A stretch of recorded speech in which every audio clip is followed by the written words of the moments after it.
My ex cheated on me at the altar, and before the church bells stopped ringing, the most feared mafia boss in New Orleans became my groom. Have you ever trusted someone so completely that one truth could destroy the life you thought you had? Claire Bennett stood beneath white roses surrounded by 200 guests, while the man she loved hid another woman's lipstick beneath his collar. Her best friend would not meet her eyes. Her parents thought she was nervous. No one knew she had already seen everything. Then the church doors opened. Luca Moretti walked inside carrying proof of betrayal, stolen millions, and a proposal that would pull Claire into a world of power, danger, and impossible choices. Stay until the end, because this is not only a story about revenge. It is about learning when patience becomes permission, like the video and comment where you are watching from. 3 hours before Luca Moretti walked into St. Gabriel's Basilica and offered to become my groom, I was sitting in front of a gold-framed mirror while my best friend fastened tiny pearl buttons down the back of my wedding dress. Morning light spilled through the tall windows of the hotel suite, turning the white roses on the dressing table almost silver. Below us, New Orleans was already awake. A streetcar bell rang somewhere beyond the trees. Music drifted up from the corner, slow trumpet notes, swallowed by traffic and summer heat. Everything looked exactly the way I had imagined it. That was the cruelest part. The dress fit perfectly. My mother was crying for all the right reasons. My father had already checked the weather 3 times, even though the ceremony was indoors. The photographer moved around the room, capturing delicate details that would later appear in an album no one would want to open. Only Ryan was missing. I checked my phone again. No new messages. The last one I had sent remained unread. "Are you at the church yet?" I stared at the screen until it dimmed in my hand. Behind me, Brooke caught my reflection in the mirror. "He is probably with his brothers," she said. "You know how men get on wedding mornings." Her voice was light, but her fingers missed one of the buttons. I turned slightly. "You already said that, because it is probably true." She gave me a quick smile and corrected the button. Brooke Halstead had been my best friend since our 2nd year of college. She had held my hair after bad tequila, slept on my dorm room floor when her parents divorced, and driven 6 hours through a thunderstorm when my grandmother died. She knew which songs made me cry and which compliments made me uncomfortable. She knew I hated asking for help. She knew I always forgave too quickly. That morning she knew something else. I just had not understood it yet. Her phone lit up on the table beside us. A single letter appeared on the screen. R. Brooke snatched the phone before the message preview could appear. "Who is that?" I asked. "No one. No one has your number." She laughed, but the sound arrived a second too late. "It is probably Rachel from the florist. Everything has been chaos since 6 this morning." She turned the phone face down. I watched her in the mirror. Brooke had always been beautiful in a way that made people turn toward her before she entered a room. Her blonde hair fell over one shoulder in polished waves. Her pale blue dress fit her as if it had been sewn directly onto her body. Her lipstick was red, even though we had agreed the bridal party would wear soft pink. She had changed it that morning. I remembered noticing and deciding it did not matter. That was the shape of my life with Ryan. Small things disturbed me, and I trained myself not to call them important. My bank sent an alert before I could ask Brooke another question. The final payment for the reception had been charged to my personal account, $28,000. For a moment I assumed there had been a mistake. Ryan and I had agreed to split the remaining balance. He had promised to transfer his half the previous week. I opened our shared expense folder. His payment column was blank. My stomach tightened. I called him. The call went directly to voicemail. "Ryan, it is Claire. The reception payment came out of my account. Call me when you get this." I ended the message before irritation could enter my voice. Even on my wedding morning, I was still protecting him from the sound of my disappointment. My mother appeared behind me carrying a jewelry box. Elaine Bennett looked elegant in soft gray, though she had been crying since breakfast. She had always cried when happiness became too large for her body. "There she is," she said, looking at me in the mirror. "My beautiful girl." She opened the box and lifted out my grandmother's pearl earrings. I smiled because she needed me to. She placed one earring against my ear, then noticed the phone in my hand. "Is something wrong?" "No." The answer came easily. It had become a reflex. "Ryan has not answered, but he is probably busy." Mother nodded as though that explained everything. Your father disappeared for nearly 2 hours on our wedding morning. Where was he? Helping his brother replace a flat tire. He arrived with grease on his cuffs. She smiled at the memory. Men are not always good at understanding which moments require their full attention. Brooke turned away from us. I looked at my mother's reflection. Should they have to be taught? She paused. Should who be taught what nothing? I took the pearl from her and fastened it myself. My mother rested both hands on my shoulders. You are nervous. I think I am tired. You barely slept. Neither had Ryan. He had come home after 2 in the morning 3 nights earlier. His shirt had smelled like perfume, something floral and expensive. When I asked where he had been, he told me a client had taken the office team to dinner. You know how crowded those restaurants get, he had said. You come home smelling like everyone? Then he kissed my forehead and went straight into the shower. The explanation had not made sense. I accepted it anyway. A week before that, I had found a hotel receipt inside his jacket. He said the room had been reserved for an out-of-town supplier whose flight was delayed. 2 months before that, Ryan had changed the password on his phone. He claimed it was required by his company's new security policy. 4 months before that, he had asked me to sign a vendor verification form because my maritime insurance credentials would make the application process move faster. It is only paperwork, he had said. I signed it while cooking dinner. Every memory looked different now, but that morning I still arranged them into innocent shapes. The human heart can become an excellent defense attorney when it is terrified of the verdict. My father knocked once and opened the suite door. Thomas Bennett had never learned how to enter quietly. He filled doorways with his shoulders and conversations with his certainty. He wore a dark navy suit that made him look uncomfortable and more formal than I had ever seen him. He stopped when he saw me. For several seconds he said nothing. Then his eyes filled. Oh, Dad, I am fine. You look like you are about to arrest someone. I might. He cleared his throat and walked toward me. My father placed a kiss against my temple, careful not to disturb my makeup. You still have time, he said. My mother sighed. Thomas. What every bride should know, she still has a choice. He looked at me in the mirror. If you want to postpone this, we postpone it. If you want to leave, I drive the car. I do not care how many people are downstairs. I loved him for saying it. I almost told him everything I did not yet know. Ryan's silence, the missing payment, the locked phone, Brooke's strange behavior, the feeling that something had moved inside my life while I was sleeping.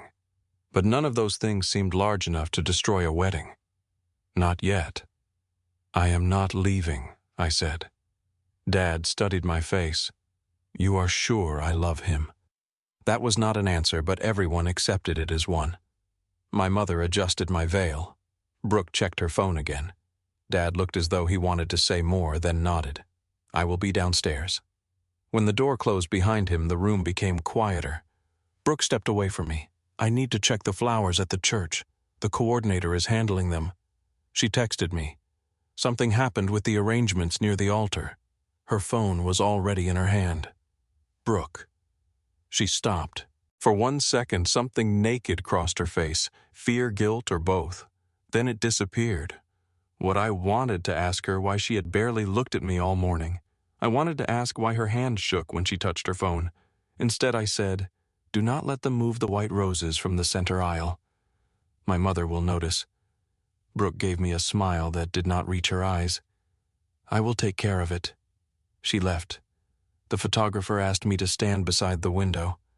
I turned toward the light and held my bouquet at my waist while she took photographs. Chin slightly down. I obeyed. Beautiful. Now look outside like you are waiting for someone. I nearly laughed. I had been waiting for someone for most of my relationship. Waiting for Ryan to become financially stable. Waiting for him to stop treating every question like an accusation. Waiting for the promotion he promised would change everything. Waiting for him to contribute to the rent without being reminded. Waiting for him to put his phone face down because he was finished using it, not because I had entered the room. He always gave me just enough of the future to keep me from examining the present. After the photographs, we drove to St. Gabriel's in my father's car. The basilica stood beneath a gray sky, its stone walls darkened by recent rain. The air smelled of wet pavement gardenias and the river. Guests were already entering through the front doors, lifting their clothes above the shallow water gathered along the curb. My father handed me an umbrella. Inside the church was cool and dim. Candles glowed beneath the stained glass. White roses lined the aisle. The quartet rehearsed the first notes of the processional near the altar. Ryan was nowhere in sight. The wedding coordinator hurried toward us. "He is here," she said before I could ask. "The groom is getting ready in one of the rooms near the sacristy." Relief arrived too quickly. "Has he asked for me?" The coordinator hesitated. "He has been dealing with something on the phone." Of course he had. I let my father guide me toward the bridal room. My mother began rearranging flowers that did not need rearranging. Two of my bridesmaids argued about who had taken the emergency sewing kit. The photographer wanted pictures of my shoes. Brooke still had not returned. 10 minutes passed, then 15. I called her. No answer. I tried Ryan again. His phone rang somewhere beyond the wall. I stood still. The sound stopped after 2 rings. Maybe it had come from another room. Maybe someone else had the same ringtone. Maybe Ryan had left his phone with one of the groomsmen. I told myself all 3 things before leaving the bridal room. The corridor behind the sanctuary was nearly empty. My heels made soft clicking sounds against the stone floor. Somewhere in the church, a door closed. Men laughed near the front entrance. The organist began testing the opening hymn. I followed the hallway toward the sacristy. Ryan, no answer. I passed a small chapel, 2 offices, and a narrow stairwell. Then I heard Brooke's voice. It came from a storage room near the end of the corridor. "You said she did not suspect anything." I stopped. Ryan answered quietly. "She does not." My fingers tightened around the stem of my bouquet. Brooke spoke again. "She called me twice. She calls everyone twice. Claire thinks worrying is a form of responsibility." The words were familiar. Ryan had said them about me before, usually with affection. Now he sounded amused. Brooke lowered her voice. "What happens after today? After today we have options. That is not an answer. It is the only answer I can give you here." I moved closer to the door. It remained open by less than an inch. Brooke said, "Tell her the truth." Ryan laughed. "Before the ceremony, you cannot keep doing this." "I only need her signature on the insurance declaration." My breath caught. The vendor form. The document he had asked me to sign while I cooked dinner. Brooke continued, "You said the papers were finished. One more signature, then it is done. And us." Ryan was silent long enough that I almost believed he might feel shame. Then he said, "Claire does not want the truth. She wants the wedding." Something brushed against the other side of the door. Brooke whispered, "She loves you, I know." There was no gratitude in his voice, only confidence. "What if she finds out?" Brooke asked. Ryan gave a small laugh. "She will cry. She will ask why. Then she will wait for me to explain. You sound very sure." "She always waits." The door shifted slightly. Through the narrow opening I saw them. Ryan had Brooke pressed against a shelf stacked with folded altar cloths. Her arms were around his neck. His mouth moved against hers with the ease of habit, not the desperation of a first mistake. His hand disappeared beneath the pale blue fabric of her dress. Brooke's red lipstick marked the corner of his mouth. For a few seconds my mind refused to name what my eyes understood. I noticed details instead. The silver watch on Ryan's wrist was the one I had given him for his 30th birthday. Brooke still wore the thin friendship bracelet I had made for her during our final year of college. A black flash drive hung from Ryan's keychain. A folded shipping manifest protruded from the inside pocket of his jacket. The page bore the blue crest of Crescent Harbor Logistics. I watched Ryan kiss my best friend while wearing a suit I had paid to alter for our wedding. Then Brooke turned her face slightly. Her eyes opened. I stepped back before she could see me. My heel struck the stone too hard. The sound echoed through the corridor. Inside the storage room, the voices stopped. I walked away. I did not run. Running would have announced that something had happened. It would have invited them to follow me, catch me, and begin explaining before I had decided what the truth meant. I entered the empty chapel and closed the door behind me. My hands were steady until I placed the bouquet on a pew. Then they began to shake.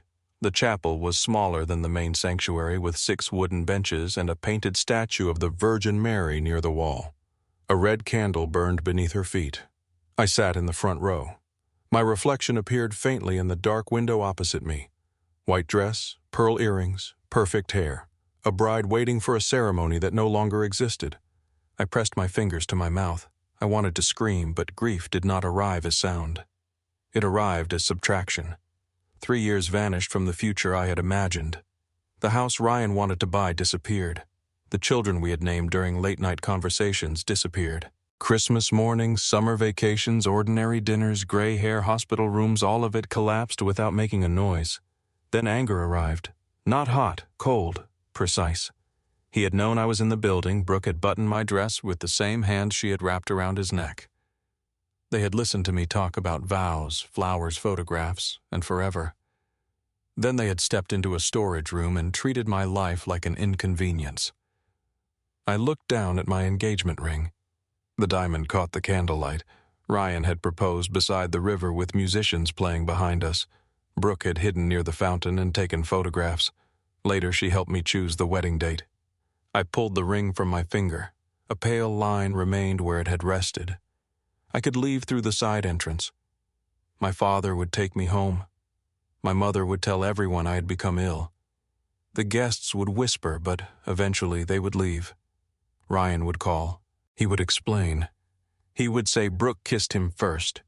He would say it happened only once. He would say the stress of the wedding had frightened him. He would say I had misunderstood the conversation about the signature. Then he would cry. He was good at crying when consequences became real.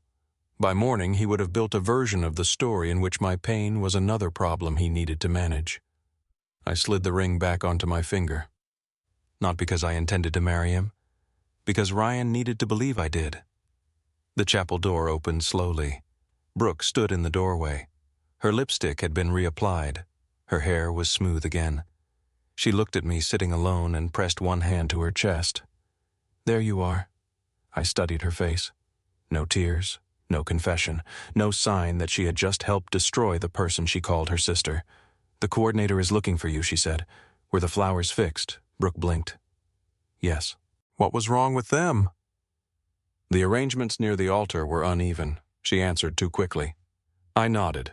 Brooke walked closer. Are you okay? The question nearly broke me. I looked down at her wrist. The friendship bracelet had twisted so the clasp faced upward. I was thinking about Ryan, about us. Her face changed, only slightly. What about us? How long have we known each other? Almost 10 years. And you know everything about me, almost everything. I raised my eyes to hers. Then you know I hate surprises. Brooke swallowed. I know. Someone called her name from the corridor. She looked toward the door. I stood. Brooke reached for my bouquet, but I picked it up before she could touch it. Are you ready? She asked. I adjusted the ring on my finger. I am now. Relief softened her shoulders. She believed I had chosen the wedding. She did not understand that I had chosen the audience. The organ began a few minutes later. My bridesmaids formed a line outside the main sanctuary. Brooke stood at the front holding her bouquet with both hands. She did not look back at me. My father approached and offered his arm. The closed church doors rose before us, carved dark wood framed by white flowers. Beyond them waited 200 guests, a priest and the man who thought I would protect him from the consequences of breaking me. Dad looked at my face. You are pale. I am fine. He frowned. You do not have to do this. Through the narrow space between the doors, I saw Ryan waiting beneath the altar. His suit was perfect. His smile was calm. Brooke took her place beside him. Ryan glanced toward the doors with the relaxed confidence of a man who believed the woman behind them had nowhere else to go. My father tightened his hand over mine. Claire, are you certain I listened to the organ? I felt the weight of the dress against my legs and the cold metal of Ryan's ring around my finger. No, I said. Dad turned toward me. I looked straight ahead. But I am done being uncertain quietly. The ushers pulled the doors open. Light from the sanctuary spread across the floor. Every guest rose. Ryan smiled at me. I placed my hand on my father's arm and walked toward the altar. The aisle felt longer than it had during rehearsal. Every step carried me closer to Ryan, and every face turned toward me with the soft, approving smiles people say for brides. They saw white roses candlelight, and a woman walking toward the future she had chosen. I saw Brooke standing beside the altar with fresh lipstick and trembling fingers. I saw the faint red stain beneath Ryan's collar. I saw the man I had loved waiting for me with another woman's touch still on his skin. My father slowed. I tightened my hand around his arm. "Keep walking," I whispered. He glanced at me, but the organ filled the church before he could ask why. Ryan smiled as I approached. It was the same smile he had used when he proposed beside the river. The same smile he wore when he needed me to forgive a late payment, a forgotten promise, or another night spent somewhere he could not explain. For the first time I saw the calculation beneath it. My father placed my hand in Ryan's. Ryan's fingers closed around mine. "You look incredible," he whispered. His breath smelled faintly of mint. He had taken time to cover the evidence. I looked at the corner of his mouth where Brooke's lipstick had been wiped away. "So do you." My father stepped back, but he did not return to his seat immediately. His eyes remained on me. Ryan squeezed my hand. The pressure looked affectionate to everyone watching. It felt like a warning. The priest opened his book. "Dearly beloved, we are gathered here today to celebrate the union of Claire Bennett and Ryan Walsh." The words traveled through the basilica and disappeared into the high stone ceiling. I glanced toward the front pew. My mother held a handkerchief beneath her eyes. My father finally sat beside her, but his shoulders remained tense. The priest spoke about trust. He spoke about loyalty. He spoke about two lives becoming one through honesty, patience, and faith. Ryan nodded at every word. Brooke stared at the floor. I wondered how many times they had laughed about me. I wondered whether they had been together in my apartment while I worked late. I wondered whether Brooke had helped me choose flowers after leaving Ryan's bed. Then I stopped wondering. Questions had kept me trapped for too long. The priest invited Ryan to take my right hand. He already had it. Ryan turned toward me with tears shining in his eyes. He had always been able to produce emotion when people were watching. "Claire," he began, "from the moment I met you, I knew my life had changed." My pulse remained strangely calm. Ryan continued, "You taught me what loyalty means. You stood beside me when I had nothing. You believed in me when I did not believe in myself." Every sentence was true. That made it worse. "I promise to honor your heart," he said. "I promise to protect what we have built. I promise that you will never have to face anything alone again." A quiet sob came from somewhere among the guests. Ryan smiled at me as though he had just offered something sacred. He had written his vows using the parts of me he had exploited. The priest turned toward me. "Claire, you may now share your vows." Ryan squeezed my fingers again. I looked at him. Then I looked at Brooke. Her eyes finally lifted to mine. Fear moved across her face. She knew. Perhaps not everything, but enough. I slowly removed my hand from Ryan's. The priest waited. The guests waited. Ryan leaned closer. "Claire." I reached toward the microphone beside the altar. The priest hesitated before giving it to me. The metal felt cold in my hand. I turned toward the congregation. 200 people watched me beneath white roses and stained glass. My mother smiled through her tears. My father did not. He was already rising. "I wrote vows," I said. My voice carried farther than I expected. Ryan's smile returned, careful and encouraging. "I wrote about trust. I wrote about the life we planned to build. I wrote about standing beside the person I loved, even when things became difficult." I paused. The silence sharpened. But 20 minutes ago I found Ryan in a storage room with my maid of honor. A woman gasped near the aisle. Brooke closed her eyes. Ryan's face emptied. I kept speaking. His hand was under her dress. Her lipstick was on his mouth. They were discussing how long I would wait for him to explain. The church erupted. Voices collided against the stone walls. Guests turned in their seats. Phones appeared in raised hands. My mother's handkerchief fell into her lap. My father stepped into the aisle. Ryan reached for the microphone. I moved it away. "Claire, stop." I looked at him. "Why you are upset? That is the first honest thing you have said today." His jaw tightened. "This is not what you think." I turned toward Brooke. "How long?" She stared at me. "Claire, please, how long have you been sleeping with him?" Tears filled her eyes. "It was a mistake. A mistake happens once." Her mouth trembled. I looked at the woman who had stood beside me through funerals, birthdays, breakups, and every ordinary day between them. A secret requires maintenance. Brooke glanced at Ryan. He gave her the smallest shake of his head. Even then, he was telling her what she was allowed to say. I saw her obey. How long, I asked again. She pressed one hand over her mouth. Ryan stepped between us. This is enough, I laughed once. The sound surprised me. Enough for whom? For everyone. You are humiliating yourself. There it was. Not an apology, not shame, only anger that I had refused to suffer privately. Ryan lowered his voice. Give me the microphone. No, we can discuss this somewhere else. You discussed it somewhere else. I am discussing it here. His hand closed around my wrist. The church seemed to hold its breath. Take your hand off me, I said. Claire, now. His grip tightened. My father moved toward the altar. Then the rear doors of the basilica opened. The sound rolled through the church like thunder. Everyone turned. A man stood beneath the archway wearing a black suit with no tie. Rain darkened the shoulders of his jacket. He did not carry an umbrella. He did not need anyone to announce him. Luca Moretti entered as though the church belonged to him. 4 men followed, spreading along the walls with quiet precision. They wore dark suits and expressions that made the guests lower their phones. The room changed around them. The whispers stopped. The priest went pale. Ryan released my wrist. Luca walked down the aisle without hurrying.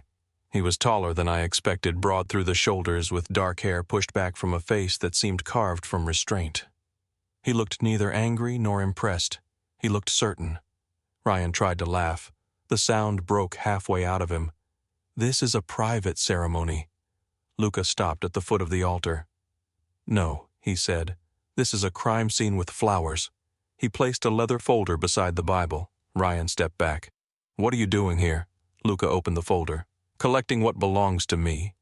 Inside were bank records, photographs, contracts, and copies of invoices stamped with the blue crest of Crescent Harbor Logistics. My home address appeared on the first page. My electronic signature appeared beneath it. I moved closer. What is that? Ryan blocked my view. Nothing you need to worry about. Luca looked at him. That sentence has done enough damage for one morning. He turned the folder toward me. The first document showed payments sent from Crescent Harbor Logistics to a company called Bennett Maritime Consulting. I had never heard of it. The company was registered to my apartment. My name appeared as an officer. My signature approved 3 vendor contracts worth more than $1 million. The room tilted. I did not sign these. I know, Luca said. Ryan's face had gone gray. Luca placed another document on top. Your groom moved $3.2 million through false maintenance contracts. He used shell companies' offshore accounts and your credentials to make the payments appear legitimate. My fingers went numb. I looked at Ryan. You used my name. He shook his head. Claire, listen to me. Did you use my name? It was temporary. The answer struck harder than a denial. My father reached the altar. He looked at the documents, then at Ryan. You put my daughter's name on this. Ryan raised both hands. It was supposed to be corrected after the wedding. After she signed the insurance declaration, Luca said. I remembered the conversation in the storage room. One more signature, then it is done. What declaration? I asked. Luca removed a final document. A statement confirming that the vendors were reviewed by an independent maritime compliance analyst. My own profession had been turned into a weapon against me. I stared at Ryan. You wanted me to certify your theft. No, I wanted to protect us. There is no us. The words came without hesitation. Ryan's expression hardened. You do not understand what you are doing. I understand exactly what I am doing. Luca closed the folder. The money is not the most valuable thing he stole. Ryan went still. For the first time since Luca entered, real fear appeared in his eyes. Luca watched him carefully. Someone used his credentials to access encrypted port schedules, customs inspection windows, and protected cargo routes. The priest backed away from the altar. A murmur moved through the church. Ryan shook his head. I never saw any protected files. Then someone paid you $3 million to steal the wrong thing. I only moved the money. Luca's voice remained calm. That answer will disappoint the man who hired you. Ryan looked toward the side exit. One of Luca's men stepped in front of it. Brooke began crying harder. I turned toward her. What do you know? Nothing. Ryan snapped his head toward her. Do not say anything. The command echoed through the microphone still in my hand. Brooke flinched. Luca noticed. So did I. My father moved closer to me. We are leaving. Ryan reached for my arm again. Luca stepped between us. He did not touch Ryan. He did not need to. You have placed your hands on her twice after she told you not to, Luca said.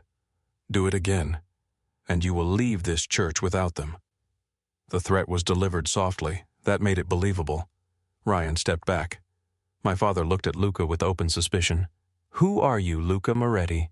My mother made a frightened sound from the front pew. Everyone in New Orleans knew the name. The Moretti family owned restaurants, casinos, construction firms, private security companies, and enough of the port to make politicians careful when they spoke about them. The newspapers called them businessmen when lawyers were present and organized crime when they were not. My father moved in front of me. My daughter is not part of whatever this is. Luca looked at me rather than him. She became part of it when Ryan used her name. I did not agree to anything I said. No. Luca's gaze settled on mine. You did not. Something about the answer steadied me. He was the first person that morning who had not confused my presence with consent. Sirens sounded faintly outside. Ryan turned toward the doors. Luca's lawyer entered from the side aisle carrying another folder. He whispered something to Luca. Luca nodded. Then he looked at me. I need to speak with you privately. My father answered before I could. No, I was speaking to Claire. The two men faced each other. My father had spent his life repairing engines and raising a daughter he believed he could protect from anything. Luca had spent his life inside a world where men disappeared for speaking too loudly. Neither moved. I touched my father's arm. I will listen. Claire, 5 minutes. Ryan laughed bitterly. You cannot be serious. I looked at him. You stopped having the right to question my decisions in the storage room. The priest led us into the sacristy. Luca entered with his lawyer. My father remained outside the door after I promised not to leave the church without speaking to him. The sacristy smelled of old wood and candle wax. White robes hung from brass hooks along one wall. Rain tapped against a narrow window. Luca remained standing. I did the same. What do you want? I asked. A wife. The answer was so direct that I almost laughed. You entered my wedding to propose. I entered to recover stolen property. And the marriage, an opportunity, for whom both of us, if the terms are acceptable. I folded my arms. You have 2 minutes. Luca's lawyer placed a document on the table. Luca did not touch it. My grandfather controls the deciding shares of Moretti Maritime Holdings. He intends to transfer them within 1 year. To you if I prove I can preserve the family rather than simply control it. And a wife proves that it proves I can establish a legally recognized household and succession plan. The requirement comes from an old trust agreement. That sounds convenient. It is inconvenient enough to be true. I studied him. You already had a marriage contract prepared. Yes. For whom no one. You plan to choose a stranger. I plan to choose someone who understood the arrangement. And you think I do? I think you understand betrayal, financial exposure, and the value of clear terms. My wedding dress filled the small room like evidence from another life. You know nothing about me. I know you discovered your groom with another woman and still walk toward the altar. That could make me brave or stupid. I do not marry stupid people. His expression did not change. Mine almost did. What do I receive protection from anyone connected to Ryan's crimes? Independent legal representation. A personal trust that cannot be controlled by me. Continued employment if you choose. Separate property, separate accounts. The right to leave after 12 months. And Ryan, he faces the consequences of what he has done. What kind of consequences? Legal, financial, and public, not a body in the river. Luca watched me for a moment. Not unless he creates a reason that cannot be answered another way. That is not good enough. It is the truth. The room became silent. I appreciated the answer more than I wanted to. You cannot touch me without permission, I said. Agreed. You cannot use my name, signature, or professional credentials. Agreed. You cannot hide information that affects my safety. His eyes narrowed slightly. That condition requires judgment. Then use yours before I use mine.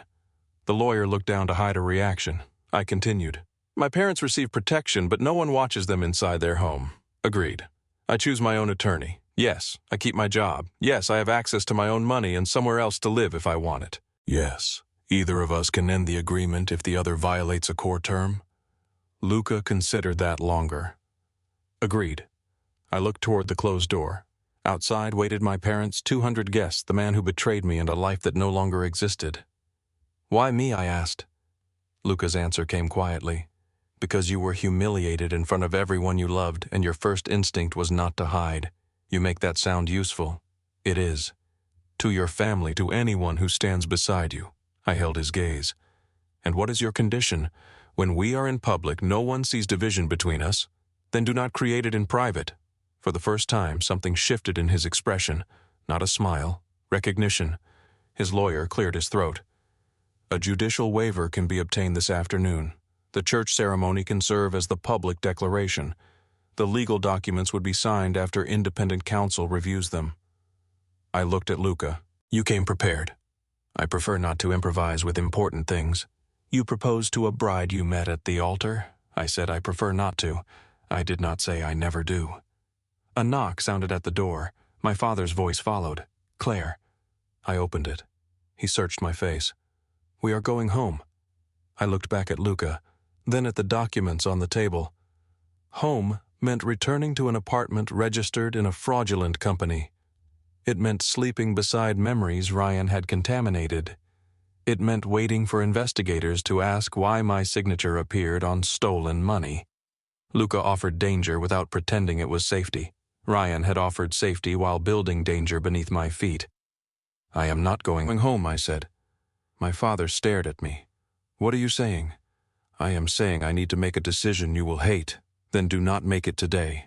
If I wait, everyone else controls what happens next. He looked over my shoulder at Luca. You cannot trust him. No. The answer surprised both of them. I do not trust him. I turned toward Luca, but I know his terms. We returned to the altar. Ryan stood between two of Luca's men. Brooke sat in the front pew beside my mother, crying into both hands. The guests rose again when they saw me. I handed Ryan's ring to the priest. Ryan's face twisted. Claire, please. I placed the diamond on top of the evidence folder. I made the mistake 3 years ago. I looked at Luca. This is the consequence. Luca stepped toward me, then stopped. He offered his hand. He did not reach for mine. He waited. The entire church watched. I placed my hand in his. The priest looked as though he wanted to refuse. Luca's lawyer quietly explained the waiver and the legal ceremony that would follow. The priest finally opened his book again. Luca removed a plain silver ring from his right hand. It carried no crest and no stone. Temporary, he said quietly, until you choose something that belongs only to you. I looked at the ring resting in his palm. Ask me. His eyes met mine. May I? Yes. He slid the ring onto my finger. It was slightly too large. It felt lighter than Ryan's diamond. When the priest asked Luca to repeat his vows, he did not promise love. I give you my name, my protection, and the truth when it concerns your life. I will not demand trust I have not earned. The church was completely silent. When my turn came, I looked at the stranger standing across from me. I give you 1 year, I said. My honesty, my public loyalty, and nothing I have not freely chosen. The priest hesitated, then pronounced us husband and wife. The guests waited for a kiss. Luca leaned closer. His voice reached only me. May I? I was not ready to give him my mouth, my cheek. He touched his lips to my cheek. The kiss lasted only a second. It contained more respect than the vows Ryan had written. Luca offered his arm. I placed my hand on it. As we began walking down the aisle, Ryan called after me. You do not know what he is. I stopped. I did not turn around. No, I said, but now I know what you are. The church doors opened before us. Rain washed the stone steps outside. Black cars waited along the curb, their engines running beneath the gray New Orleans sky. Luca guided me through the doorway without tightening his hand around mine. Behind us, the bells began to ring for a wedding no one had expected. Then the church doors closed and the life I had planned disappeared on the other side. The bells were still ringing when Luca Moretti opened the rear door of the black sedan. Rain gathered on the shoulders of his suit. He stood beside the car without touching me while photographers shouted from the church steps. Claire, did you know about the affair, Mrs. Moretti? Are you in danger? Luca, is Ryan Walsh alive? My father pushed through the crowd behind us. Claire, He stood beneath the church awning with my mother beside him. Her face had lost all color. Brooke was nowhere in sight. Ryan remained inside with Luca's men and enough witnesses to make lying difficult. Dad looked from Luca to the waiting cars. "Come home with us." My fingers tightened around the plain silver ring. Home no longer meant what it had that morning. The apartment I shared with Ryan had my name attached to a company I had never created. My signature appeared on stolen contracts. Investigators would soon search every account, computer, and drawer connected to us. "I cannot go back there tonight, then come to our house." Luca said nothing. He did not answer for me or urge me toward the car. He simply waited beside the open door. My mother stepped closer. "You do not know these people. I know. Then why are you leaving with him?" "Because Ryan used my name. Whoever helped him may think I know more than I do." My father's gaze sharpened. "Did Moretti tell you that?" "No. I figured it out." Dad looked wounded by the answer. I touched his arm. "I am not asking you to trust him. I do not. Neither do I. But I need time to understand what Ryan did. Luca has the documents and the security to keep anyone from reaching me tonight." My mother shook her head. "This is madness." "Yes, it is also my decision." Dad looked at my wedding dress, the black cars, and the man waiting beside them. "If you call me, I come. I do not care who is standing in the way. I know." He pulled me into his arms. For several seconds, I was 8 years old again, safe against the man who had once convinced me that every broken thing could be repaired. Then he released me. Luca stepped aside as I entered the car. The sedan moved away from St. Gabriel's while my parents remained beneath the awning. I watched them through the rain-streaked window until the church disappeared. Luca sat across from me. The rear cabin was divided from the driver by dark glass. A folded blanket, bottled water, and a medical kit rested beside me. It looked less like a car than a room designed to survive an attack. I removed my veil. The pins caught in my hair. I pulled too hard and one scratched my scalp. Luca reached toward me, then stopped. "May I?" I looked at his hand. "No." He lowered it. For several minutes, neither of us spoke. New Orleans passed beyond the windows in wet fragments. Brick buildings, balcony railings, neon signs, people sheltering beneath doorways while the storm gathered over the river. My phone had not stopped vibrating. Messages from relatives, calls from reporters, a dozen texts from Ryan, one from Brooke. "Please let me explain." I answered no one. The car turned away from the city and followed a road lined with live oaks. "Where are we going?" I asked. "Belle Rive." "Your home?" "Yes." "How many exits?" "7 on the main floor, 3 on the second, 2 service tunnels." I stared at him. "Why does a house need service tunnels? It was built during Prohibition. That does not explain why you still use them. They remain useful." The gates opened before the car reached them. Belle Rive stood beyond a long drive, its pale stone walls rising above dark gardens and ancient trees. Warm light glowed behind tall windows. Cameras turned beneath the balconies and armed guards waited under the portico. The beauty did not hide the purpose. It made the purpose more unsettling. A woman in her 60s met us inside. She wore a dark dress and an expression that suggested she had witnessed every kind of disaster and found most of them inconvenient. Her gaze moved from Luca to my wedding dress. "You missed dinner," she said. "Rosa, this is Claire." I gathered that. Rosa Alvarez studied my face. "Do you need food, a doctor, or silence?" The question nearly undid me. Silence. Good choice. She led me upstairs to the east suite. Tall windows overlooked the marsh. A fire burned low in a white stone fireplace. Clean clothes and sealed toiletries had been placed on the bed. I tested the heavy lock on the bedroom door. "Does anyone else have a key security can override it during a fire? Mr. Moretti cannot." "Did he tell you to say that?" "No. He told me to make certain it was true." Rosa paused before leaving. "I have known Luca since he was 12. He is not gentle by nature. That is reassuring. I did not say he was cruel." She closed the door. I locked it. For the first time that day, no one could see me. I reached for the buttons at my back. My fingers opened 3. The 4th would not move. I twisted and pulled. One pearl tore loose and struck the floor. The sound was small. I began to cry. My knees folded beneath me. I sat on the carpet with white fabric gathered around my body and pressed both hands over my face. I cried for the home I could not return to, for the parents I had frightened. For Brooke, who had known every wound I carried and chosen where to place the knife. For Ryan, or the man I had believed Ryan was. Mostly, I cried because every future memory I had built now belonged to people who had never existed. A soft knock touched the door. Claire, Luca's voice. What I heard something fall, a button. Are you injured? No. A pause followed. I will not enter unless you tell me to. I looked over my shoulder at the row of buttons. I cannot get out of the dress. Do you want Rosa? No. Do you want me to leave? No. I opened the door.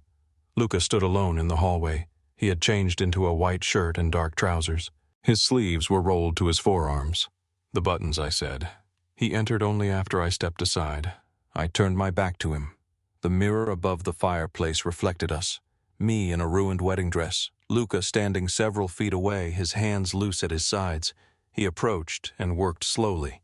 Each pearl slipped free with careful pressure. His knuckles brushed my spine once. He stopped. Was that all right? Yes. When the final button opened, the dress loosened around my body. Luca stepped back immediately. It is done. I held the fabric against my chest. Thank you. At the door, he paused. Your parents have security outside their house. 2 people, no cameras inside, no contact unless necessary. You arranged that already? Yes, you should have asked. You required protection for them. I also required information. He considered the distinction. You are right. The answer unsettled me more than anger would have. He left and closed the door. Sleep came in fragments. Church bells. Brooke's lipstick. Ryan's hand on my wrist. Luca asking permission before touching a line of buttons. At 7 the next morning, Rosa brought coffee and 3 newspapers. My face appeared on every front page. Betrayed bride marries Moretti heir. Wedding scandal exposes port fraud. Who is Claire Moretti? I turned them face down. A knock followed several minutes later. Luca entered after I gave permission. He carried a thick folder. The draft agreement. I did not open it. My attorney has not arrived. Choose one. You have a recommendation, I have 6. No. His eyes narrowed. No to the attorneys. No to anyone you selected. He inclined his head. Reasonable. I called Evelyn Hart, a contract attorney I knew through work. She had no connection to Crescent Harbor or the Moretti family. When I explained the situation, she was silent for several seconds. You married Luca Moretti yesterday publicly. I will be there in an hour. She arrived in 40 minutes. Evelyn was small, sharp-eyed, and unimpressed by the security checkpoint. She asked Luca to leave the room before she sat down. He did. For nearly 3 hours we reviewed every page. The agreement granted me a personal trust, continued access to my career, separate property, private living space, and termination rights after 12 months. It was generous. It was also written by people loyal to Luca. Evelyn marked changes in red ink. No surveillance without a documented security reason, she said. Add it. Independent control of the trust. Yes. He cannot remove protection as punishment. Add it. You retain all salary investments and professional licenses. Yes. Evelyn looked at me. Do you understand what you are doing? No good. People who believe they understand every consequence stop asking questions. When Luca returned, he read every change. At the surveillance clause, he looked at me. You may not know when there is a threat, then document the reason afterward. To whom my attorney? He considered it, accepted. At the clause preventing him from canceling security, his mouth hardened. You believe I would use protection as leverage. I believed Ryan loved me. The room went still. Luca signed the revision. By noon, the agreement was complete. Evelyn watched me sign. The pen felt heavier than the one Ryan had handed me months earlier. This time I read every word. This time someone whose loyalty belonged to me had read it too. When it was done, Luca slid a separate envelope across the table. Access documents for the trust. I opened it. The amount inside stopped my breath. This is too much. It is enough for you to leave without asking anyone for permission, even you, especially me. My parents arrived that afternoon. Mother crossed the drawing room and held me as if confirming I was alive. You should have called again. I am sorry. The apology escaped before I could stop it. She released me and looked at Luca. Did she have permission to call us Claire? Does not require my permission to speak to anyone? Dad placed both hands on the back of a chair. Is she free to leave? Yes. Right now? Yes. With us if she chooses. Luca placed the signed agreement on the table. Dad did not touch it. What do you get from this access to the Moretti family trust? And my daughter is the price? No. She is the person who agreed to stand beside me while I meet its conditions. Dad looked at me. Do you want to stay here? I thought about the locked bedroom door, Evelyn's red ink, the records upstairs, the danger I could not yet name, for now.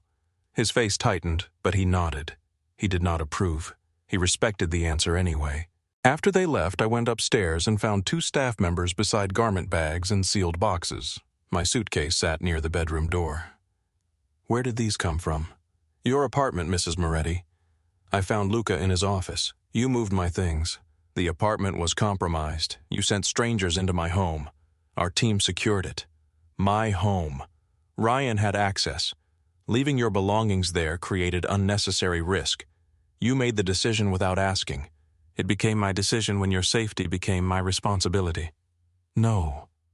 The word struck the room. You agreed to protect me. You did not receive ownership of my life. I do not own you. Then stop moving pieces of it while I am not looking. His expression hardened. If someone entered that apartment before my team, you could have lost evidence or your life. And if I let you decide everything because you are afraid, I will lose myself one reasonable decision at a time. Silence filled the office. Luca stood. What do you want done? Return everything. That location is not secure. Then secure it.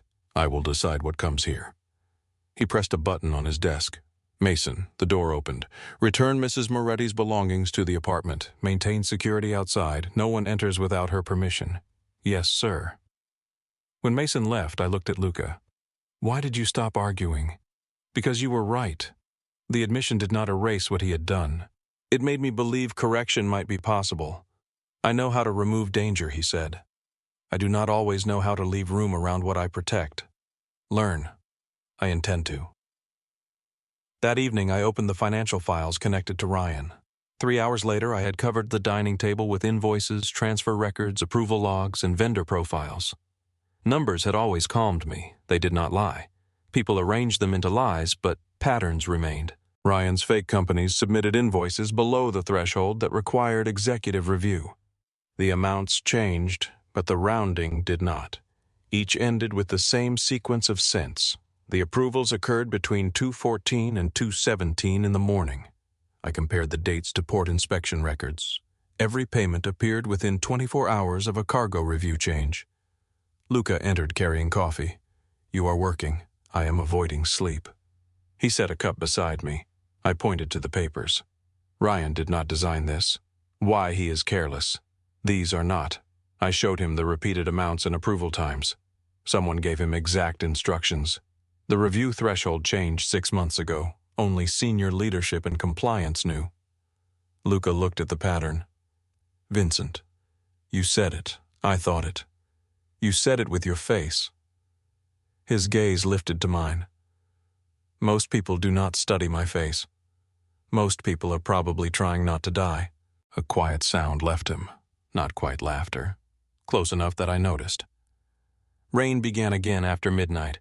I found Luca in his office with a glass of whiskey untouched near his hand. Could not sleep, he asked. I slept yesterday. It was overrated. He reached for the bottle. Whiskey tea. Rosa appeared 10 minutes later with a tray. Lightning flashed over the marsh. The glass did not tremble. Bulletproof, I asked. Yes, all of them. On this side. What happened here? Someone tried to kill my father during dinner. He said nothing more. I wrapped both hands around the tea. Why have you never married? Marriage creates leverage, and yet you married me. You were already being used as leverage. That is romantic. I did not offer romance. No, you offered a contract and armed guards. They are more reliable. I looked at the silver ring. Do you regret it marrying you? Yes, no, you answered quickly. I considered the cost before I asked. And me, his eyes held mine. I am still learning the cost of you. Warmth moved through me before I could stop it. A knock interrupted us. Mason entered carrying a sealed envelope. Dominic has requested dinner tomorrow night. Vincent will be there. After he left, Luca handed me the invitation. Heavy paper, black ink. one line requesting the presence of Luca and Claire Moretti at the family residence in the Garden District. What does your uncle want to prove this marriage is fraudulent? It is. He wants to prove I have lost control. Have you? Luca looked at the contract folder, then at me. Repeatedly. The next evening, a stylist arrived with dresses. I dismissed her and chose a dark green dress from my own suitcase. Ryan had once called it too severe. The fabric followed my body without softness or apology. When I entered the foyer, Luca waited in a black suit. His gaze moved over me once. No one at that table will mistake you for frightened. I am frightened. Good. He opened the front door. Fear notices exits. I slipped the emergency device Mason had given me into my purse. Luca offered his arm. This time I took it. Not because I needed help walking, because we had agreed that no one would see division between us in public. At the bottom of the steps, the sedan waited with its engine running. Luca placed his hand near the small of my back without touching me. Stay beside me tonight. I looked up at him. Give me a reason. His gaze shifted toward the dark road beyond the gates. Because my uncle is more dangerous when he smiles. The gates opened. Together we walked toward the car. The Moretti mansion rose behind iron gates in the Garden District, its white columns glowing beneath the lamps like bones under moonlight. The sedan slowed as two guards checked the vehicle. Beyond them, ancient oak branches stretched over the drive, heavy with moss and rainwater. The house was larger than Belle Reve, but it felt less like a home. Every window was lit. Every shadow seemed occupied. Luca sat beside me, one hand resting near his knee. You are quiet, he said. I am counting cameras. How many 8 since the gate? 10.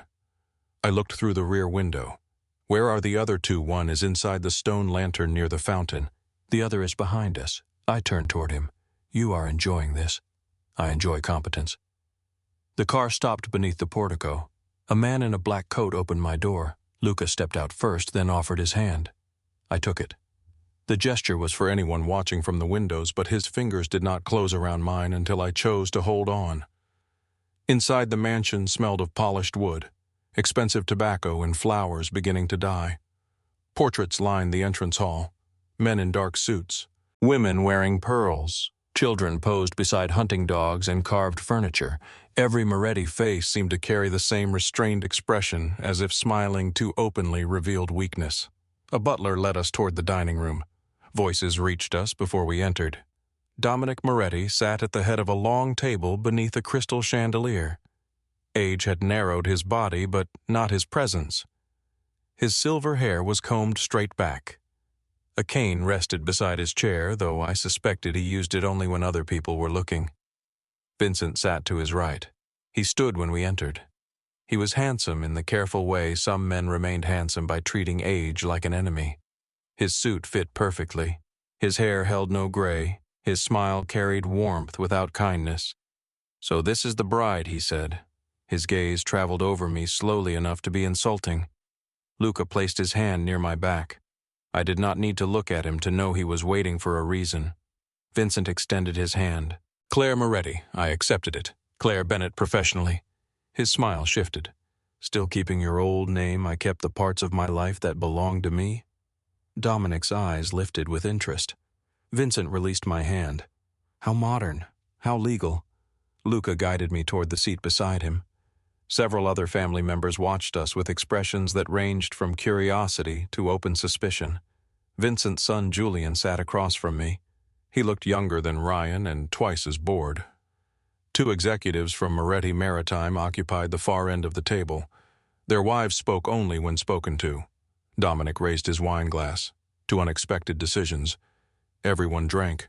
I touched the glass to my lips but did not swallow. Vincent noticed. Nervous. Careful. About the wine. About people who ask questions they already believe they have answered. Julian looked down to hide a smile. Dinner began. The first course was turtle soup served in bowls thin enough to break under a careless hand. Conversation remained polite until the staff left the room. Then Vincent leaned back in his chair. I admit, Luca, when I heard you had married, I assumed someone was joking. No one was. You have never shown much interest in domestic life. I have shown little interest in discussing it with you. Vincent turned toward me. How did he find you at my wedding? A woman near the end of the table shifted uncomfortably. Vincent smiled. Yes, I heard the ceremony was memorable. It became more honest halfway through. And Luca happened to arrive at the exact moment you needed a replacement groom. He did not replace Ryan. No. Ryan lost the position before Luca entered the church. Dominic lifted his spoon. The faintest approval touched his face. Vincent folded his hands. Still, it must have been overwhelming. One moment you are marrying a procurement employee, and the next you belong to one of the most powerful families in Louisiana. I do not belong to families. His eyebrows rose. Everyone belongs somewhere. I prefer standing somewhere by choice. Luca glanced at me.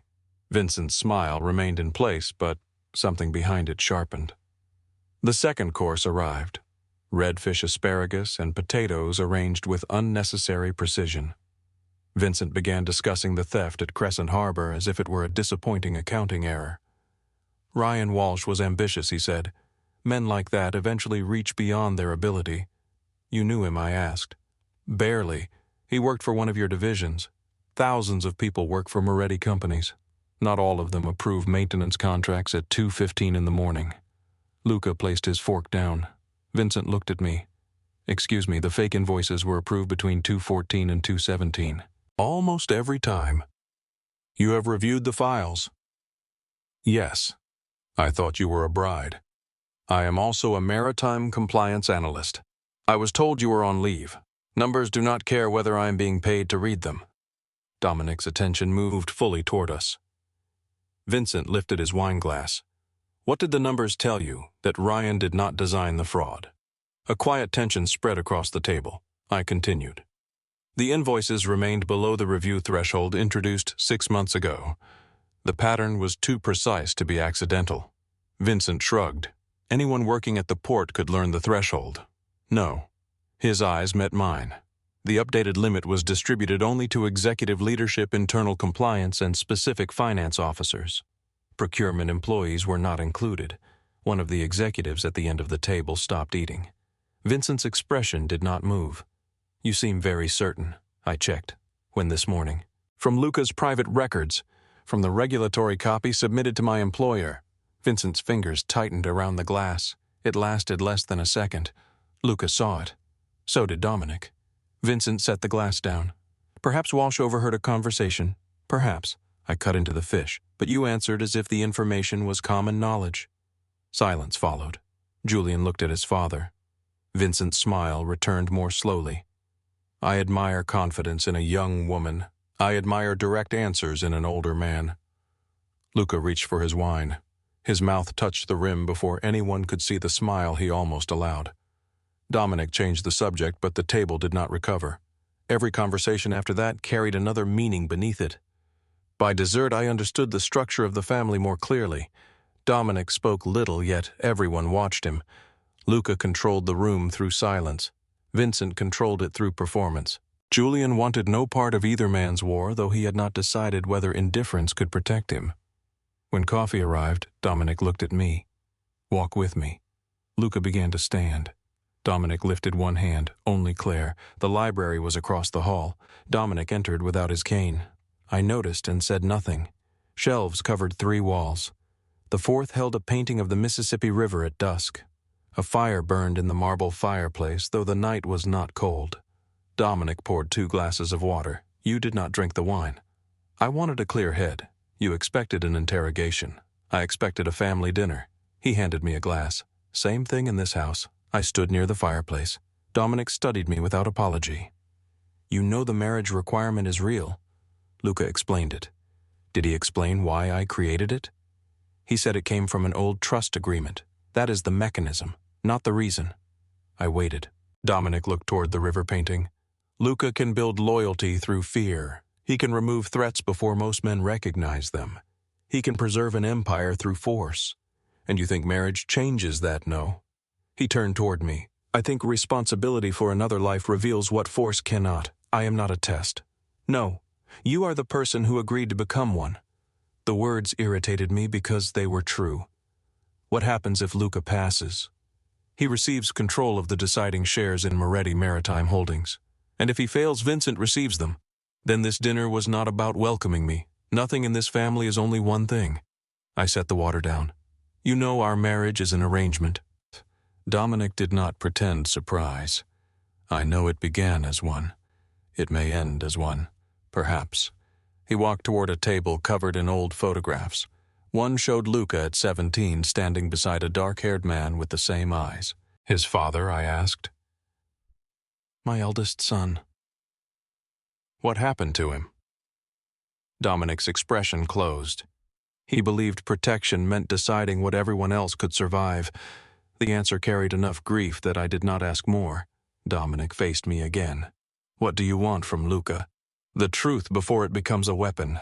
Not money. I already signed terms that allow me to leave with enough. Not his name, I had one before him. Not protection, I want the information required to protect myself. Dominic nodded. He will build walls around anything he cannot afford to lose. Then he will have to learn the difference between keeping me and imprisoning me. The fire shifted behind us. Dominic smiled. It was the first expression I had seen on a Moretti face that did not hide a second intention. Vincent will come for you first, he said, because I am new, because Luca is difficult to injure directly. Men attack what they believe powerful men love. He does not love me. That may not matter. The library door opened. Luca stood there. His gaze moved from Dominic to me. Are we finished? Dominic picked up his cane. For tonight. On the drive back to Belle Rive, the rain had stopped. The streets shone beneath the lamps. Bars and restaurants remained crowded despite the late hour. New Orleans had always known how to celebrate while something terrible happened a few blocks away. Luca sat beside me instead of across from me. You accused Vincent at dinner. I asked questions. You arranged them like knives. Did I embarrass you? No. Did I create division in public? No. Then the agreement remains intact. He looked out the window. You were correct about the threshold. You already knew I suspected. You could have told me. I wanted to see what Vincent would reveal when he believed you were uninformed. I turned toward him. You used me. I allowed him to underestimate you. That is a polished version of the same thing. His jaw tightened. I did not give you a script. No, you simply put me on a stage without telling me the audience was armed. He looked back at me. You handled it. That does not make it acceptable. For several moments, the only sound came from the tires against wet pavement. You are right, he said. The apology was incomplete, but it existed. I leaned against the seat. What happened to Ryan Lucas' expression changed. His personal accounts are frozen. Crescent Harbor revoked his access. The apartment he rented for Brooke was paid through one of the shell companies, so the landlord terminated the lease. I stared at him. He rented her an apartment. Yes, with stolen money, yes. My chest tightened, but the pain arrived differently now. Not as surprise, as confirmation. His car was repossessed this afternoon, Luca continued. The title belonged to another false vendor. His employer has suspended him. Detective Noah Grant opened a financial crimes investigation. Where is Ryan missing? I turned sharply. You said he would face legal consequences. He will, unless one of your men reaches him first. My men are searching for him. That was not my question. Luca held my gaze. He remains alive unless he threatens you directly. That sounds like a temporary promise. It is the most honest one I can make. I looked out the window. I expected satisfaction from hearing that Ryan had lost the apartment, the car, the money, and the career he had used to impress everyone. Instead, I felt empty. Revenge had sounded cleaner when it was only an idea. I want him prosecuted, I said. He will be. I want him alive to hear the charges. Luca's voice softened. Then he should pray he is found by the police before the man he betrayed. The gates of Belle Rive opened. The car did not continue toward the main entrance. Mason stood in the center of the drive, one hand raised. 2 guards searched the ground near the eastern wall. Luca became still. What happened? I asked. He did not answer. The car stopped. Mason opened Luca's door. We found a package near the outer camera line. Explosive number chemical, know who touched it. Only me after the scan. Luca stepped out. I followed. He turned. Stay in the car. No. Claire, you promised information that affects my safety. This may be designed to upset you. Then hiding it gives the sender exactly what they want. Mason looked between us. Luca's face revealed nothing. Finally, he nodded. We entered his office. A brown parcel rested on the center of the desk beneath a clear evidence cover. Mason lifted the cover with gloved hands. The first item was a photograph. It showed Luca and me entering Dominic's mansion. The image had been taken through tree branches from outside the property wall. My face had been circled in black ink. Beneath it lay a pale blue strip of fabric. A dark stain marked one edge. I recognized the color. Brooke's bridesmaid dress. My mouth went dry. Mason removed a phone from the package. Brooke's phone. The lock screen showed a photograph of us on a beach 2 summers earlier. We were sunburned, laughing and leaning into each other as though nothing could separate us. A folded note remained at the bottom. Luca opened it. 5 words appeared in black ink. A borrowed wife bleeds like a real one. The room narrowed around me. Is she alive? We do not know, Luca said. No false reassurance, no. I appreciated the truth and hated him for having to give it. Mason placed the phone inside a protective sleeve. We can send it to the lab. Give it to me. He looked at Luca. Give it to her, Luca said. The phone required a 6-digit code. I tried Brooke's birthday. Wrong. Her mother's birthday. Wrong. The year we graduated. Wrong. Then I remembered a night in college when Brooke and I had missed the last bus after a concert. We walked 3 miles in the rain and ended up laughing beneath the clock tower at 2:13 in the morning. She had called it the night we became family. I entered 021311. The phone unlocked. Most of the messages had been deleted. The recent calls showed Ryan's number 17 times, all unanswered. A hidden audio file remained in the notes application. I pressed play. Static filled the room. Then Brooke's voice. Claire, if you hear this, I am sorry. She sounded frightened, not crying, trying not to. I know that means nothing after what I did. I know I do not deserve your help. A door slammed in the background. Brooke inhaled sharply. Ryan did not steal the files for himself. He did it for a man he called V. I thought it was only money. Ryan said we could leave after the wedding. He said he had enough for both of us. Luca moved closer to the desk. Brooke continued. The money was never the real thing. There is an access key. It opens the customs schedules and the names of protected witnesses. Ryan copied it from a secure terminal. Her voice broke. I found out 3 days ago. I told him to confess. He said V would kill us. A sound came from somewhere near her. Brooke lowered her voice. There is a second ledger. Claire, you have seen the numbers before. He hid them where no one would question the expenses. The recording ended. I played the final sentence again. You have seen the numbers before. Luca picked up the pale blue fabric. Vincent. Brooke said V. It could be designed to point toward him. You already believe he helped Ryan. I believe evidence should survive suspicion. I closed my eyes. Where no one would question the expenses.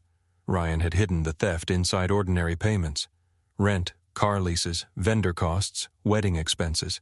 I looked at Mason. Bring me my laptop. Luca understood before Mason moved. The wedding spreadsheet. Ryan had shared it with me 6 months earlier. Flowers, catering, transportation, music, photography, hotel rooms. Every expense divided into categories and dates. I opened the file. At first, nothing appeared unusual. Then I sorted the amounts by cents.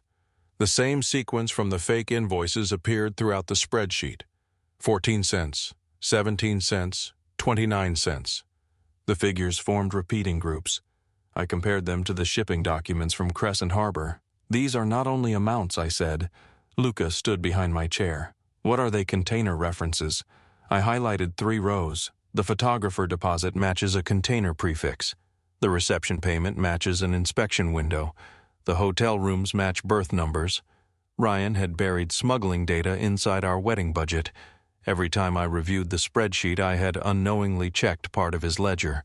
My hands began to shake. Luca closed the laptop. That is enough. No, you need rest. I need the full file. You are emotionally compromised. I stood. And you are frightened. His eyes hardened. Mason, prepare the north safe house. No. Luca looked at me. You are leaving before sunrise. I am not. This is no longer a discussion. The words struck harder because of how calmly he delivered them. I stepped closer. You promised I would not become helpless in the name of staying alive. This is not helplessness. You are sending me somewhere without the information I need. I am removing you from an active threat. while Brooke disappears and someone uses my wedding to move stolen data. You are the target. I am also the person who found the ledger. I can assign analysts. They do not know Ryan. They do not need to. They do not know which mistakes he repeats. They do not know how he hides purchases. They do not know the difference between the man he pretends to be and the man he becomes when he is afraid. Luca's voice lowered. I will not allow you to be taken because you believe knowledge makes you untouchable. I do not believe that. Then act like it. I am acting like someone who refuses to sit in a locked room while men decide whether her best friend is worth saving. She betrayed you. Yes. The answer came sharp enough to cut us both. She betrayed me. I may never forgive her. That does not mean I let Vincent kill her because saving her is inconvenient. Luca turned away. His hands rested against the desk. For the first time since I met him, he looked less like a man controlling anger and more like a man controlling fear. You do not understand what losing someone does to this house, he said. Then tell me. He said nothing. The silence revealed more than an answer would have. I moved closer. Protection without choice is still control. His shoulders tightened. You have said that before, you have not learned it yet. He turned toward Mason. Cancel the safe house. Mason nodded once. Luca looked at me. You remain inside Belle Reve. For now, you receive a complete security briefing. Yes, you do not leave without an escort. I choose the escort from the approved team. His jaw tightened. Agreed. Mason took me through the estate before dawn. He showed me the 2 panic rooms, the tunnel beneath the wine cellar, and the narrow passage behind the East Library shelves. He explained which cameras had overlapping coverage and which corridor became blind for 4 seconds during a system reset. He showed me the emergency signals used by the guards. 1 tap meant stay silent. 2 meant move to the nearest secure room. 3 meant evacuate. He gave me access to the internal communication network and introduced every guard assigned to my protection. 1 man had joined the team only 2 months earlier. Mason told me to watch him twice. I remembered the warning. By morning, the wedding spreadsheet covered an entire wall of Luca's office. Numbers connected to container codes, dates connected to inspection windows, hotel room charges connected to warehouse sectors. At 10, Luca entered carrying a small black box. He placed it beside my laptop. What is that? Open it. Inside lay a plain platinum ring. No crest, no diamond, no symbol of the Moretti family. It is yours, he said. I already have a ring. The silver one belonged to me before the wedding. I looked at the platinum band. And this one belongs only to you. I did not touch it. Am I required to wear it at Dominic's dinners? None for photographs, no. For the contract, no. Then why give it to me? Luca looked at the old ring on my finger. Ryan gave you something expensive and treated it like ownership. His gaze moved to the platinum band. This is a choice. I closed the box. Was any part of our wedding real? The question left the room exposed. Luca did not answer immediately. Your anger was real, he said. My respect for it was real. When I asked before I touched you, that was real, and the rest we are still deciding. He left the box beside me and walked out. I returned to the spreadsheet. An hour later, I found the pattern Brooke had meant. Ryan had entered false guest transportation costs on 3 dates. When the numbers were reversed, they matched a secure loading zone at Crescent 9 terminal. 1 final code remained. I compared it to the port map. The destination was not a cargo berth. It was an old refrigerated warehouse beside an abandoned sugar depot. A shipment was scheduled to leave before dawn. I opened the black box. The platinum ring felt cool against my fingers. I thought about Ryan telling Brooke I would wait. I thought about Luca waiting outside my locked door. I slid the ring onto my hand. Not as a promise, as a decision. Then I carried the decoded coordinates into Luca's office and placed them on his desk. He looked at the paper, then at the ring. I found her, I said. Luca read the coordinates twice. The office became silent around us. Behind him, the wall was covered with wedding expenses, shipping codes, inspection records, and photographs of men I had never met. My ruined marriage had become a map, and somewhere inside it, Brooke was waiting in the dark. Luca picked up the phone. Mason, bring the harbor team to the West briefing room. He ended the call and looked at me. You stay here. No. His expression did not change. The warehouse is an active hostile location. I know. You found the address. That is where your involvement ends. I placed both hands on his desk. You would still be searching Crescent 9 if I had not reversed Ryan's numbers. And now I know where to search. You know where the building is. You do not know how Ryan thinks. I know enough. No, you know how men like Vincent think. Ryan is not Vincent. Ryan makes mistakes when he panics. He hides important things inside ordinary ones because he thinks no one notices what looks familiar. Luca's gaze fell to the platinum ring on my finger. This is not a test of your courage. I am not trying to prove I am brave. Then why are you arguing? Because Brooke left that message for me. She may already be dead. The words struck with brutal precision. Luca did not soften them. He never gave me comfort he could not guarantee. I forced myself to breathe. Then I need to know. His jaw tightened. The door opened. Mason entered with a tablet beneath one arm. We have the terminal plans. Luca turned the screen toward us. An aerial map showed a line of warehouses along the river. Crescent 9 occupied the eastern section of the property. The abandoned sugar depot stood farther west, separated by rusted storage tanks and a narrow service road. Mason enlarged the image.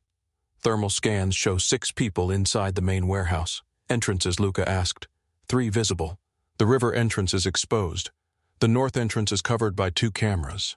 The loading bay is large enough for vehicles, but we assume it is trapped. I leaned closer. The warehouse number bothered me. The code from Ryan's spreadsheet identified Building 81. The map showed Building 18. Those numbers are wrong. Mason looked at me. The property records confirm this location. Ryan reversed numbers when he wanted to hide personal expenses. He listed our florist invoice as 84 instead of 48, so I would not notice it matched Brooke's apartment number. I pointed to a smaller structure behind the refrigerated warehouse. What is that building? Mason enlarged it. Old equipment storage. The faded number on the roof read 81. That is where she is. Luca studied the map. The equipment building shared a wall with the main refrigeration facility. A narrow maintenance corridor connected them. If Vincent expects us at 18, Mason said 81 may be the actual holding site. Or the trap, Luca replied. I looked at the loading route. The refrigeration units create too much electrical interference for clean thermal scans.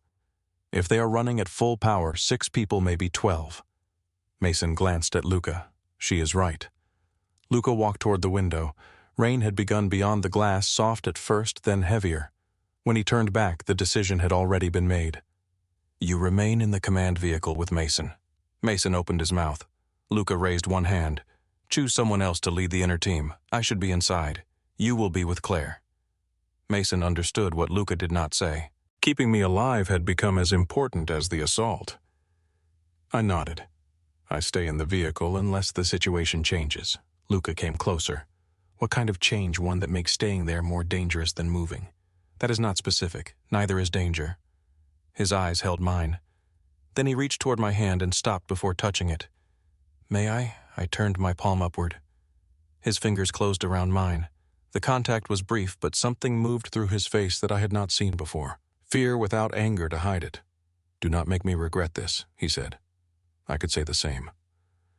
The convoy left Belle Reve 20 minutes later. Rain hammered the roofs of the black vehicles as we crossed toward the industrial district. The river disappeared behind warehouses, cranes, and stacked containers. Mason sat beside me in the command vehicle with 3 monitors glowing across the wall. Radio voices moved through the cabin in short, controlled exchanges. Luca rode in the lead vehicle. I could see him on one of the screens seated beneath a small interior camera.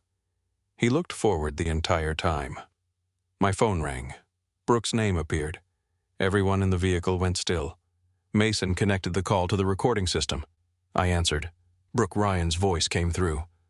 Claire. He sounded breathless. In the background, metal scraped against concrete.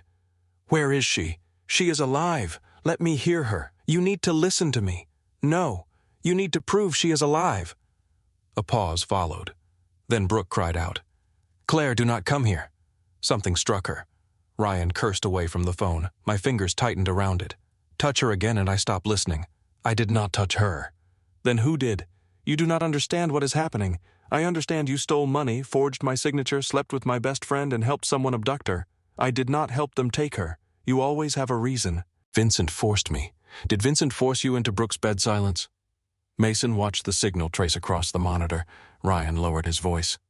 I made mistakes. You committed crimes. I was going to fix everything. You were going to make me sign the declaration. I needed time. You had 3 years. His breathing became uneven. Bring Luca to the warehouse. No police, no extra men. I looked at Mason. The trace narrowed toward the western side of the property.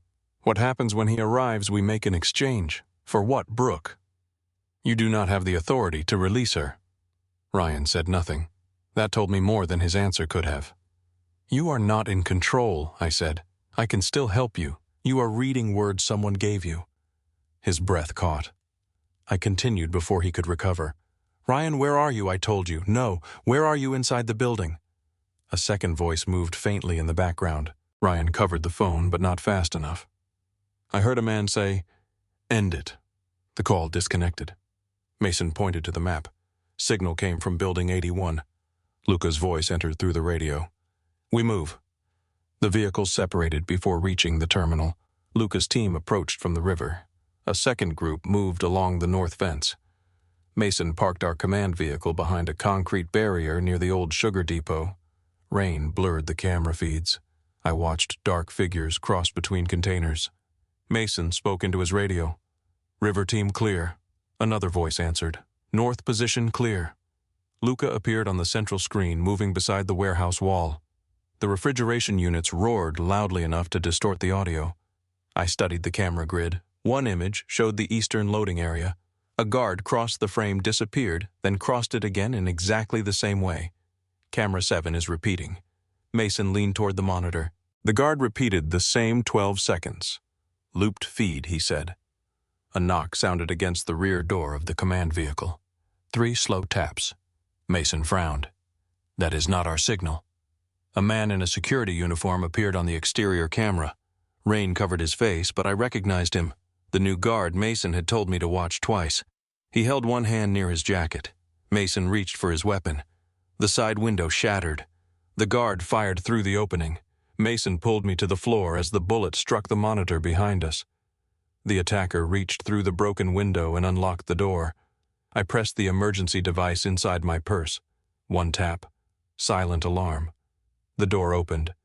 Mason fired, but the attacker knocked the weapon aside. They collided against the equipment wall. I crawled toward the rear exit. The attacker saw me. He kicked Mason away and reached for my dress. I twisted before his hand closed. The platinum ring scraped against the metal floor.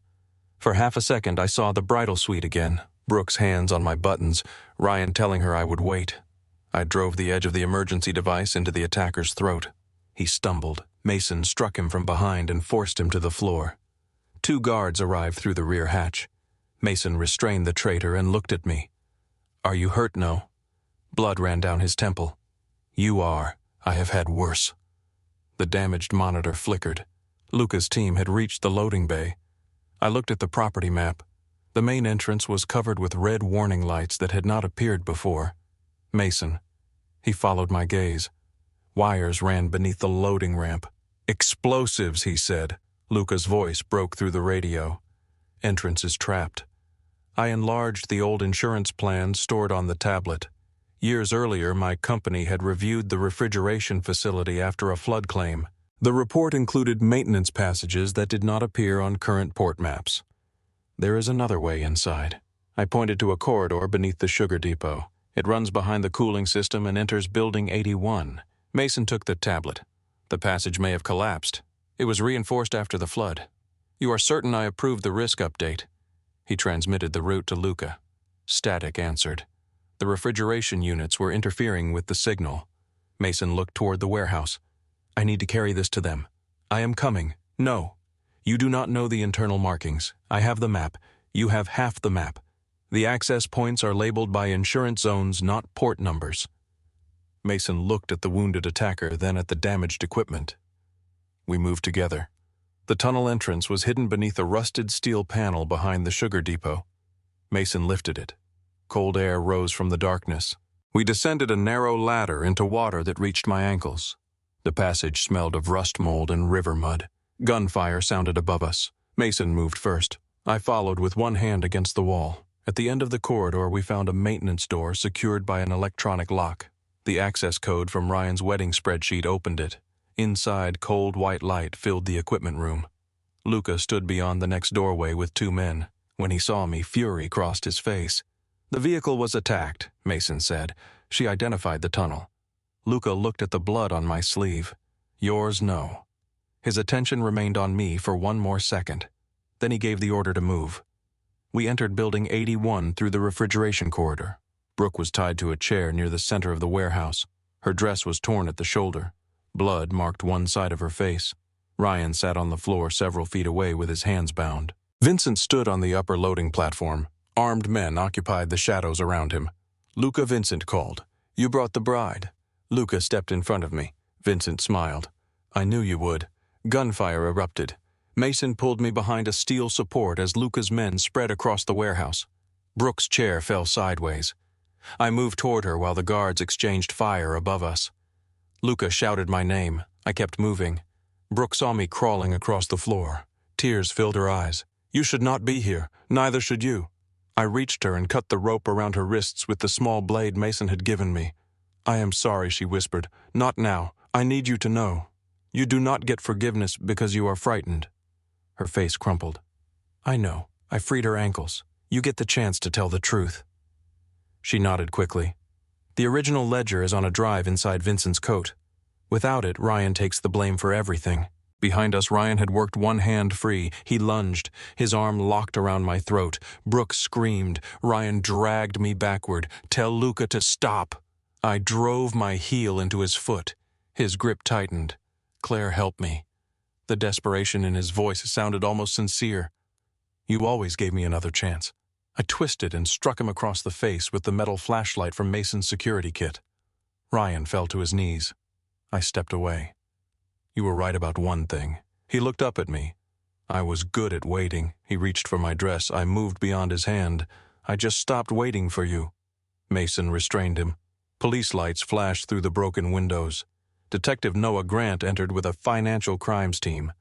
Vincent retreated along the upper platform. He pulled a black drive from his coat. Luca followed. Vincent held the drive over the open loading channel that led toward the river. "Choose carefully," he said. One of Vincent's remaining men appeared behind me with a gun. Luca looked at the drive, then at me. Vincent smiled. The Empire, or the wife. Luca fired. The bullet struck the gunman before he could pull the trigger. The drive slipped from Vincent's hand and skidded across the wet platform. Luca did not follow it. He came toward me. The drive dropped through the railing. I lunged and caught it against a drainage grate before the current pulled it toward the river. Luca reached me and closed both hands around my arms. "Are you hurt?" "No." This time he did not ask before touching me. This time I did not want him to let go. Vincent raised a weapon behind him. A shot cracked through the warehouse. Vincent fell. Dominic's security officer stood near the entrance with smoke rising from his gun. Police moved in. Within minutes, Vincent was restrained, Ryan was in custody, and Brooke was wrapped in a gray blanket beside an ambulance. The drive contained everything: smuggling records, witness names, payment instructions, security breaches, orders connected to Brooke's abduction, evidence that Vincent had planned to frame Luca for the theft and use my death as proof that Luca could not protect his own household. Brooke entered protective custody after agreeing to testify. Before she left, she stood beside the ambulance and looked at me. Will we ever be friends again? I could have lied. She had already received enough lies from people who claimed to love her. I do not know, she nodded. But I wanted the truth, I said. You finally gave me one. Her eyes filled. Then the agents took her away. 3 weeks later, Dominic transferred control of Moretti Maritime Holdings to Luca. That evening, Luca placed 2 documents on the table at Belle Rive. The first was our marriage contract. The second was an immediate annulment agreement. Everything promised to me remained mine. You fulfilled your part, he said. You owe me nothing. I looked at the papers. Do you want me to leave? What I want is not the same as what you owe. There was no command in his voice, no wall, only an open door. I took the annulment papers and returned to my apartment. Luca did not follow me. He did not send messages through Mason or invent a security emergency. For 4 days he waited. On the fifth evening, I returned to Belle Rive. Luca stood alone in the courtyard beneath warm lights. I placed the unsigned annulment agreement on the table. Beside it, I placed a new document prepared by Evelyn. He read the first page. There was no expiration date. Neither person owned the other. Protection required communication. Major decisions required consent. I retained my career, my name, and my finances. Either of us could leave, but neither could disappear without a conversation. Luca looked up. This is not a contract marriage. No. What is it? I removed the platinum ring and placed it in his palm. A marriage with terms. His fingers closed around the ring. May I? I held out my hand. Yes. He slid it onto my finger again. Our second ceremony took place in the Belle Rive courtyard. My father walked beside me, but stopped several feet from Luca. I walked the remaining distance alone. There were no reporters, no business partners, and no guests holding phones. Only the people who knew the truth. Before Luca kissed me, he asked quietly, "May I?" I touched his face. Yes. The first time I wore a wedding dress, I walked toward a man who expected me to wait while he decided how much betrayal I could survive. The second time, I walked toward a man powerful enough to command an entire city and watched him wait for my answer. Ryan taught me what happened when patience became permission. Luca taught me that even dangerous men could learn to ask, but choosing my life was something neither man gave me. I took it for myself.